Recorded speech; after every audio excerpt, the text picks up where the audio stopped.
Hello and welcome. I'm about to eat this lovely meal that my grandmother made, but I reheated, and we'll see if I did a good job. And the potatoes are still boiling in the kitchen, but I wanted to talk about something that happened today. Now, back in the good old days when I was still in Australia, I used to do sort of a series of videos called Bus Stories. And basically it was me just talking about things that happened either to me or with me there on buses, because I took a lot of buses. Now, I have thought about sort of redoing that kind of series thing if, something exciting enough happens to me. But today I'm going to do one very specific tube story that happened to me just a couple of hours ago. And usually I have really great experiences on tubes. That's probably an overstatement. I have all right experiences, like nothing really goes wrong. Maybe it's a little bit crowded, but even that I'm usually quite lucky with when I travel. I almost always get to sit and I never really have any problems. But today, I get on the tube, I sit somewhere which had like 2 empty seats next to me. I was like, brilliant. And then somewhere at one of the stops, loads of people get off and it was like a half empty carriage. It was really nice. And I had about 4 or 5 seats next to me that were just empty. And then at another stop, a lot of people came on and they all sat kind of opposite me on the other side and they completely filled that up, but they still left these 5 seats or so next to me free. And I was like, oh, thank you, I guess. Although I don't know if I should be offended, maybe I smell, but I was happy enough with that. You will always prefer to not have people next to you, I think. And then like a stop or two later, someone came on and I didn't actually look up. I was like, I know if I'm going to look up, they're going to sit next to me. And I could tell just by the way that they got on that they were slightly taller and slightly bigger. And they had a really big bag of stuff, like bigger than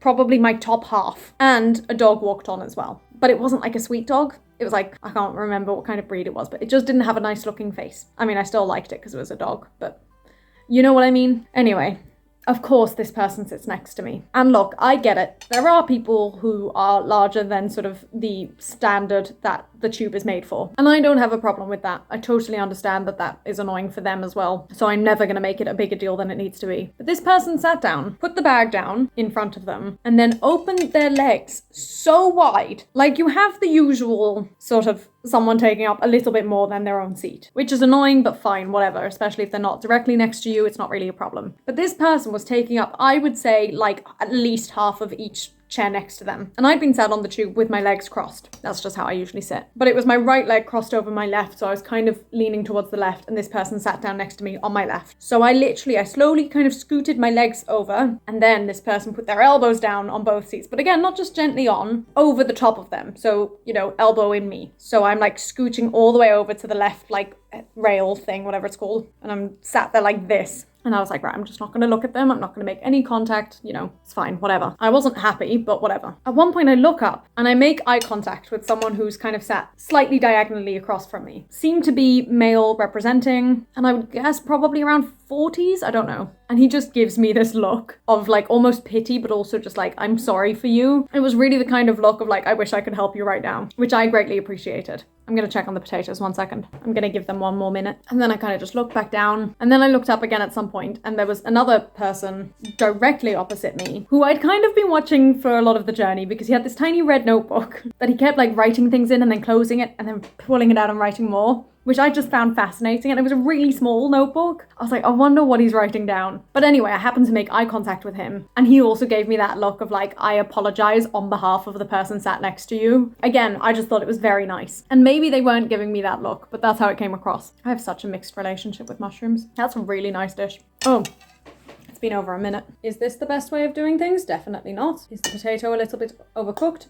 Definitely. Did we all know that was going to happen? Yes. Am I struggling to get the potato onto a fork? Yes. That'll do. All right, so skip ahead. Basically, until I need to get off, I'm every so often accidentally making eye contact with these 2 people opposite me who are very much pitying me, and I'm very much shoved into the corner of my chair. Cut to when I need to get off. And I had a feeling that the person with the notebook was also going to get off, simply because they put their notebook away for good. I could just tell. Anyway, they get up. I don't really like to get up too early, so I was still sitting down, and I get to the door like 2 seconds before it opens. And this man with the notebook, who stood right in front of the door, could see that I was going to get off. I was like, you go first. And I feel like, and I might totally be misreading this, but I feel like that was his way of just trying to make up for it and just to be like, We're not all like that.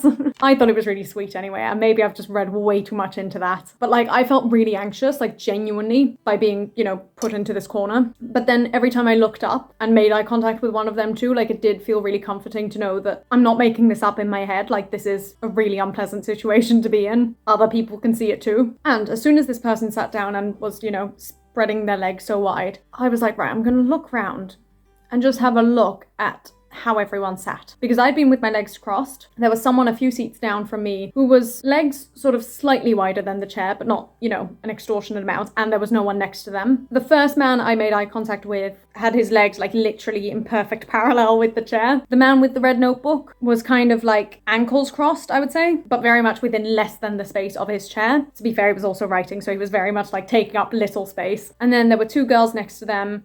One had their legs crossed, and I think one also had their legs sort of parallel with the chair. So, you know, normal standard etiquette. What was this person? I have so many questions, and I don't even know where the dog was. I didn't see it after the person got on. Anyway, I just want to say, if you're traveling on the tube, please just be respectful of the people next to you. And if you're traveling on the tube and see that someone sort of opposite or near you is not comfortable necessarily, if you can help out, or if it's not a situation where you need to help out necessarily, just give them some comforting looks. You never know what a difference it might make. Anyway, that was my video. It's very long for me, probably won't be as long for you. And I will see you all soon, probably. Bye!